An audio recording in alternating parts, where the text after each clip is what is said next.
Hi guys, and welcome to yet another video here on Financial Marathon. My name is Tasha and I'm your host in today's video and every other video on this channel, so stay tuned. Also, before I get started on this video, I just wanted to let you know that during the course of the video I'm going to be sipping on some juice to keep myself hydrated because the temperatures are crazy here. The European weather decided that we are not worth living, so I think it's trying to fry us alive, and I'm not letting it happen. So I'm going to keep myself hydrated. So make sure you do too, right? Make sure you do too. Summer is here. Summer is here and it doesn't want us to make it through to autumn. So stay hydrated. Now, it has come to my attention that in most of my videos, I keep encouraging you to buy stocks, to get started on investing, right? But I've never really gone down to the basics, back to the basics of investing, and that is actually a sad fact, right? That is a really sad fact. So today's video I'm going to be talking about the basics of investing. That is, I'm going to be talking about the stock market, and I'm going to be debunking on some definitions which I'm sure you've probably had in the investing world, but you probably don't know what they mean. So I'm going to be talking about the stock market, and I'm going to be covering all the basics in the stock market. I'm going to be also going through the definitions just so you can understand how the foundation is laid, right? Okay, so first things first, let us talk about the stock market. So what is the stock market really?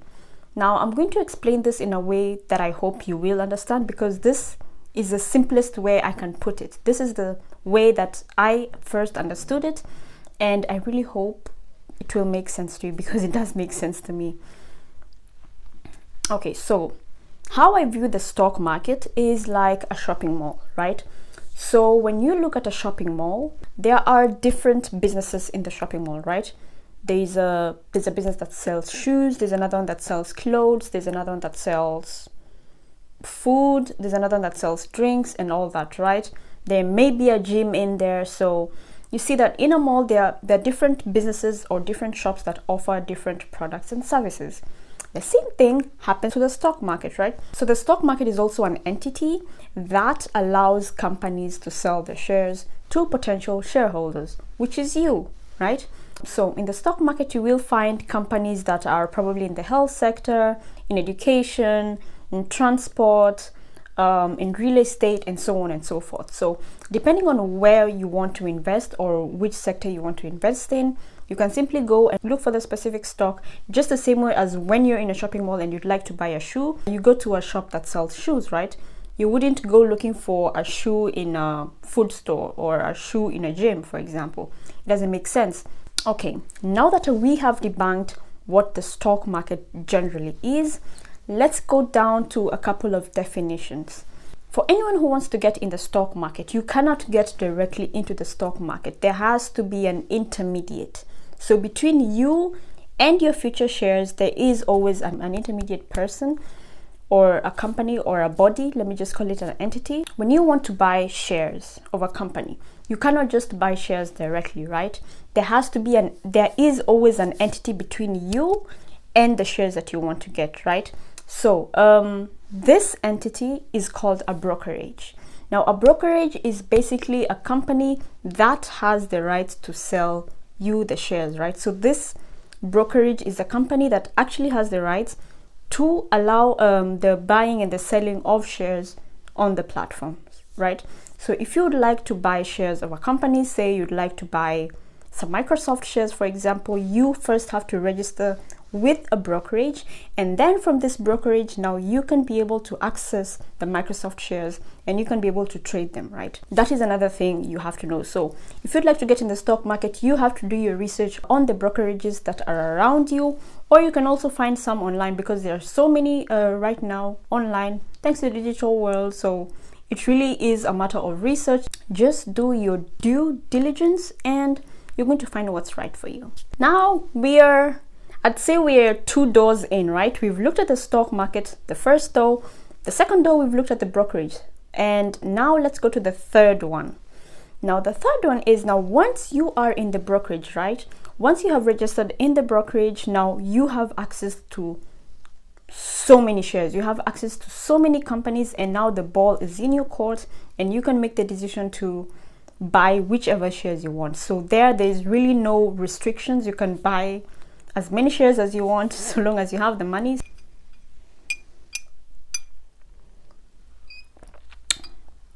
This is actually really good. It's actually chilled, so it slaps. Hydrate. Okay, now, like I said, there are so many companies in the brokerage that you now have access to, and now it is up to you to choose which company you'd like to invest in. You will note a difference when you start looking for companies to invest in, and that is the name of the companies are usually in symbols. Now, these symbols are called ticker symbols. For example, Tesla. When you go to look for Tesla in a brokerage, it won't be Tesla, the TESLA, it will be TSLA. The E is left out, right? So this TSLA is what is known as the ticker symbol. Now, the ticker symbol is what helps you find the exact company you're looking for, right? Now, ticker symbols are really important because they help you find the exact company you're looking for, because ticker symbols are unique, right? A ticker symbol is very specific to the company that you want to get, and no two companies will have the same ticker symbol. That is why there are ticker symbols, to remove the confusion, right?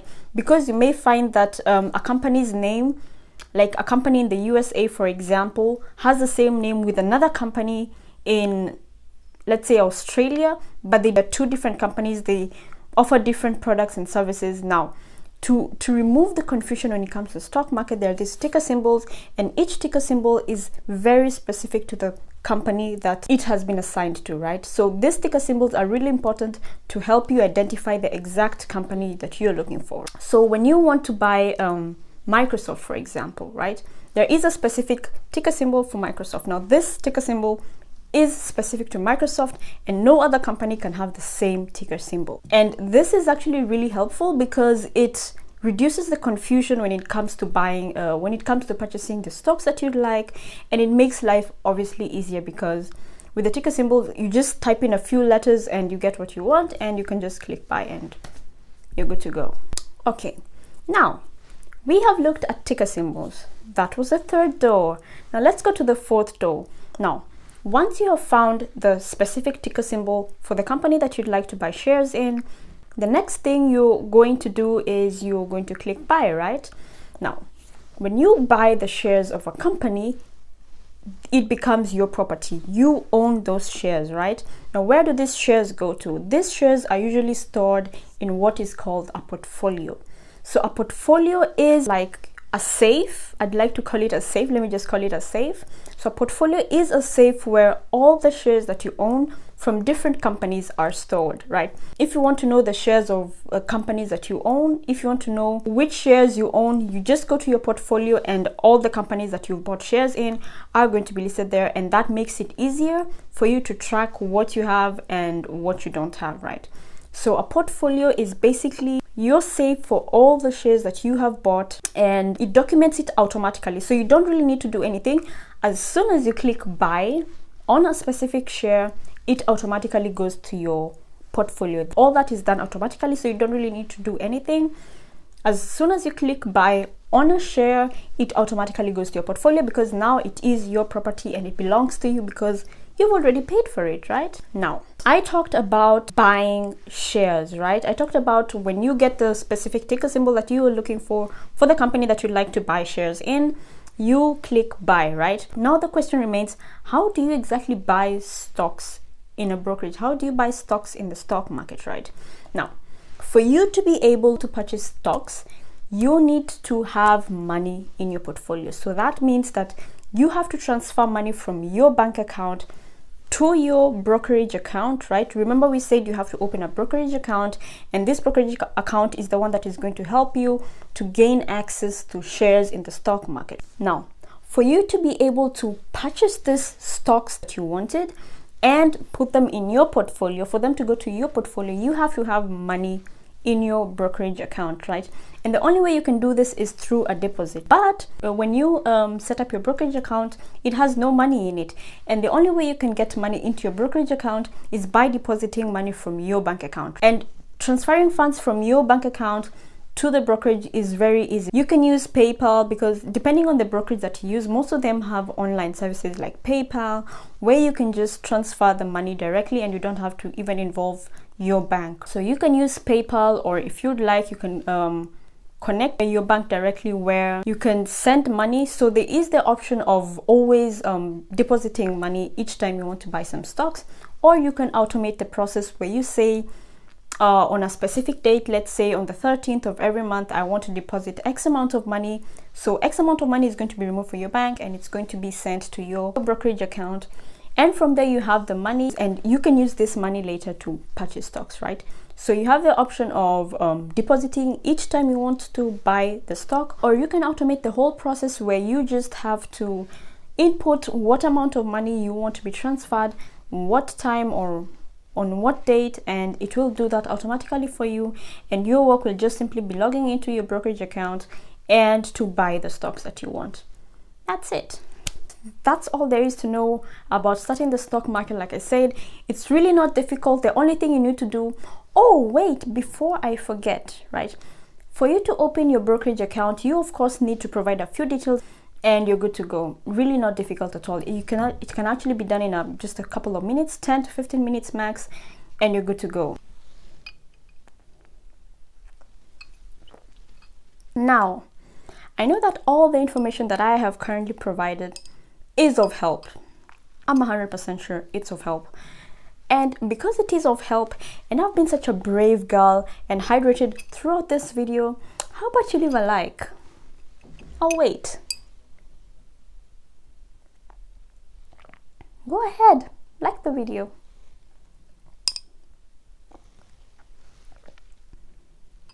You can also go ahead and share this video with your friends and family, or that one person who really wants to get started in investing, especially in the stock market, but they absolutely have no idea where to start.